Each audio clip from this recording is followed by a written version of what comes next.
Supreme court का 5 जनवरी 2011 में कह रहा कि आज आदिवासी ही इस भारत के मूलवासी है, एबोरिजिन है। और ये 80% जमीन की जो बात हो रही है वो तो हम लेकर रहेंगे। कैसे लेकर रहेंगे? ये भारत का संविधान है, इसके तहत हम अपनी जमीन लेकर रहेंगे। हम ये बोलते हैं कि जल जंगल जमीन हमारा है, पर कैसे? मैं आपसे पूछना चाहूंगी कि आदिवासियों का जल जंगल जमीन कैसे है? हम बोल तो देते हैं, लेकिन हमको जल जंगल जमीन पे अधिकार जमाने के लिए किस तरह से लड़ाई लड़नी है ये हमको जानना पड़ेगा। कल तक हमारे पुरखे तीर धनुष लेकर निकल जाते थे और अंग्रेजों से लड़ाई लड़कर, और जो अंग्रेजों के जनप्रतिनिधि थे, जनजाड़े थे, उनके साथ में लड़ाई लड़कर उन्होंने हमको जल जंगल जमीन दिलवाया। लेकिन आज हमको यह लड़ाई कागज और कलम से लड़नी है और अपनी जानकारी से लड़नी है। तो यह जो 80% जमीन की जो बात हो रही है, हमको कैसे लेना है? भारत के संविधान में अनुच्छेद 13(3) का उसमें यह लिखा हुआ है कि आदिवासियों की रूढ़ी प्रथा को विधि का बल प्राप्त है। तो यहाँ पे उपस्थित हमारे मेट कोतवाल जो गांव की कमेटी है, उनकी वजह से हमको ये हमारी जमीन वापस मिल सकता है। और यह जो बेलेश्वर धाम है, जैसे कि कहा जाता है कि यह जमीन जो है आदिवासियों की थी, और यह जमीन आदिवासियों की ही है, यह भारत का संविधान कह रहा है। और माननीय सुप्रीम कोर्ट का जो जजमेंट है, पी गंभीर जजमेंट, उसमें ये कहता है कि आदिवासी क्षेत्र यानी कि 5वीं अनुसूचित क्षेत्र में सारी की सारी जमीन जो है वो आदिवासियों की है, किसी की नहीं है।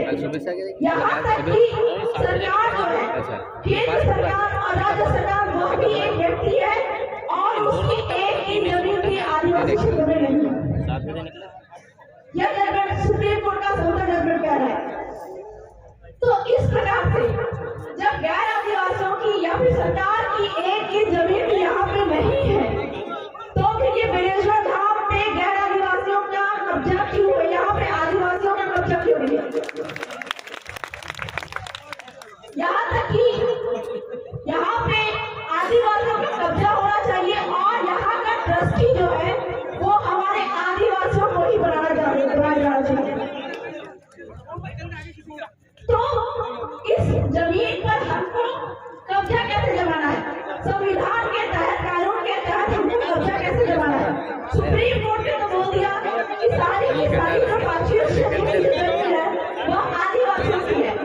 तो हमारे जो पटेल समिति है, उनके द्वारा हम इस तरह के पूरे, मैं ये जानना चाहूंगी कि ये जो जमीन है बेलेश्वर की, यहाँ पर एक जो है हमारे पुरखे होते थे जिसको कहते हैं खून, उनके द्वारा यह पूरा का पूरा क्षेत्र बसाया गया होगा। जानकारी लिया तो मालूम चला कि यहाँ पे कटारा गोत्र के लोग यहाँ पे सर्वप्रथम आए थे। और ये जो गांव है नवा गांव, यह गांव जो है कटारा गोत्र के द्वारा बसाया गया था। इस प्रकार से जब हमारे बाप दादा यहाँ पे आए थे, कटारा गोत्र के आए थे, इस प्रकार से नदी, पहाड़, जंगल आदि का सीमाना तय करके ये गांव को तय किया था। और आपको यह जमीन कहाँ से मिलती है? यह जो जमीन आपको मिलती है वो बाप के बाप के बाप के बाप से मिलती है। आज भी वंशावली में हमारे बाप के बाप के बाप का नाम लिखा हुआ है। जब इस जमीन पर, जमीन के दस्तावेज पर हमारे बाप के बाप के बाप का नाम बसा हुआ है, लिखा हुआ है, तो यहाँ की खाली पड़ी जमीन जो है वो किसी और की कैसे हो सकती है? सरकार की कैसे हो सकती है? जब पूरा का पूरा गांव हमारे बाप दादा ने बसाया है, तो इस जमीन पे भी आदिवासियों का ही कब्जा होना चाहिए। और कलेक्टर महोदय, बात यह है कि इस जमीन का पट्टा आदिवासियों के नाम पर ही करेंगे।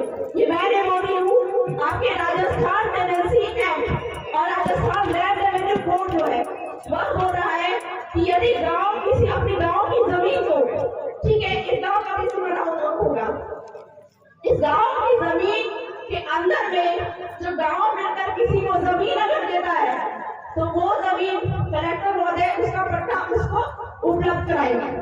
लेकिन हमारे जो कलेक्टर महोदय है वो संविधान कानून का उल्लंघन कर रहे हैं। तो इस प्रकार से आदिवासी समुदाय को संविधान के अनुच्छेद 13 का उपयोग करना आना पड़ेगा, क्योंकि आदिवासी आज जाग गए हैं। और इस प्रकार से संविधान का उपयोग करके हमको ना सिर्फ 80% बल्कि 100 का 100% जमीन यहाँ पे हमको चाहिए।